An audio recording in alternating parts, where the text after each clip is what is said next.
My dying father, as his body was ravaged by the cancer that killed him, and I realized I'd heard those screams before. In the slaughterhouse, their eyes stabbed out and their tendons slashed, on the cattle ships to the Middle East, and the dying mother wail as a harpoon explodes in her brain as she calls out to her calf. Their cries were the cries of my father. And I discovered that when we suffer as equals, and in their capacity to suffer, a dog is a pig, is a bear, is a boy. Meat today is the new asbestos, more murderous than tobacco.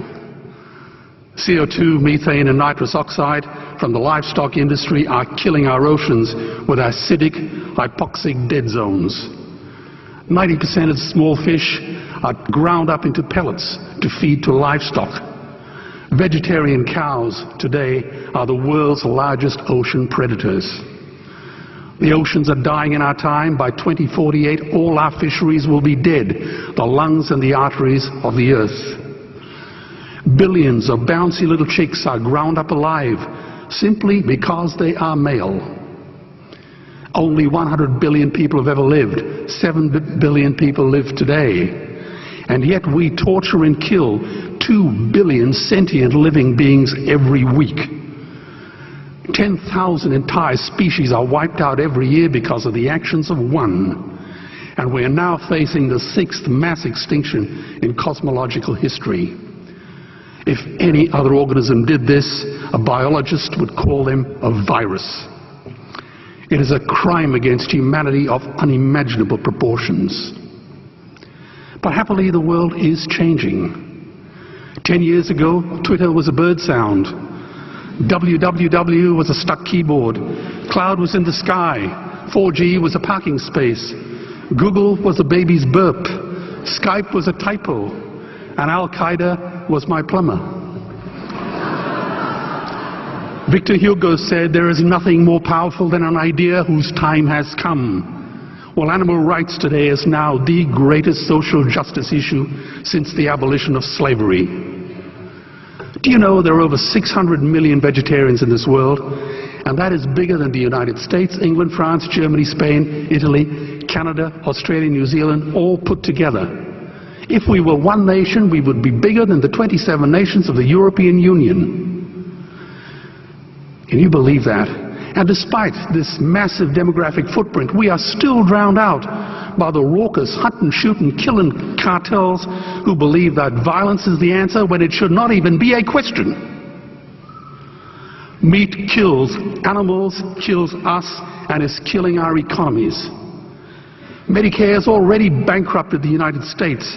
They will need $8 trillion invested in treasury bills just to pay the interest, and they have precisely zero. They could shut down every school, Army, Navy, Air Force, Homeland Security, Marines, CIA and FBI, and they still will not have the money to pay their doctor bills. And our Cornell and Harvard say that the optimum amount of meat in a healthy human diet is precisely zero. Water, as you know, is the new oil. Nations will soon be going to war for it. Underground aquifers that took millions of years to fill are now running dry. It takes 50,000 liters of precious drinking water to make 1 kilo of beef. Today, 1 billion people are hungry. 20 million people will die from malnutrition. Cutting meat by only 10% will feed 100 million people, and eliminating meat will end starvation forever. If everyone ate a Western diet, we would need 2 planet Earths to feed us. We've only got one, and she is dying. Greenhouse gas emissions from livestock is 50% greater than transport, as Peter said. Cars, trains, buses, ships, lorries, the whole lot. And as I travel around the world, I see poor countries who sell their grain to the West while their own children starve in their arms. And the West feeds it to livestock so we can eat a steak? Am I the only one who sees this as a crime? Believe me, every morsel of meat we eat is slapping the tear-stained face of a hungry child.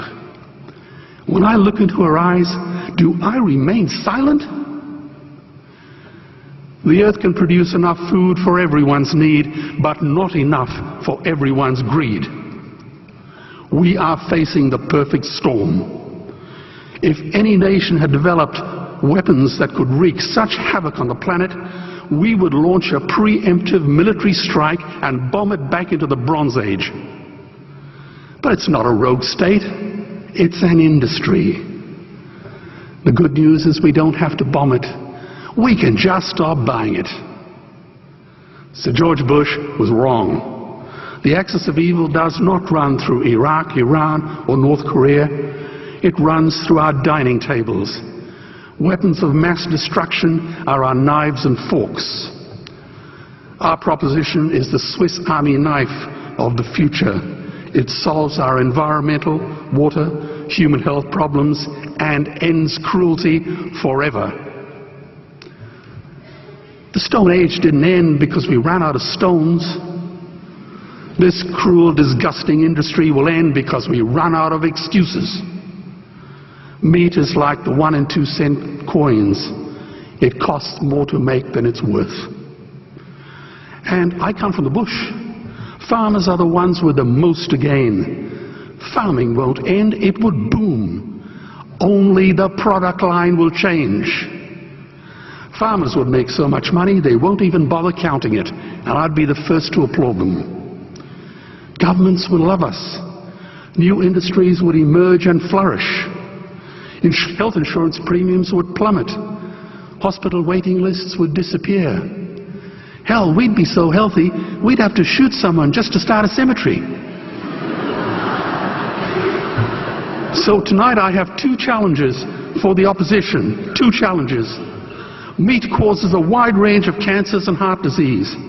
Would they name one disease caused by a vegetarian diet?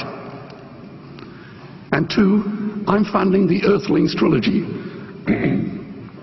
If the opposition is so sure of their ground, I challenge them to send a copy of the Earthlings DVD to all their colleagues and all their customers.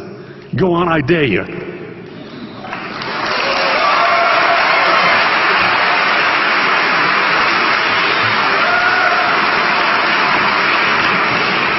Animals are not just other species, they are other nations, and we murder them at our peril. The peace map is drawn on a menu. Peace is not just the absence of war, it is the presence of justice. Justice must be blind to race, color, religion, or species. If she's not blind, she will be a weapon of terror. And tonight, there is unimaginable terror in those ghastly Guantanamos we call factory farms or slaughterhouses. Believe me, if slaughterhouses had glass walls, we wouldn't be having this debate tonight. You see, I believe another world is possible. And on a quiet night, I can hear her breathing. Let's get animals off the menu and out of these torture chambers. Please vote tonight for those who have no voice. Thank you.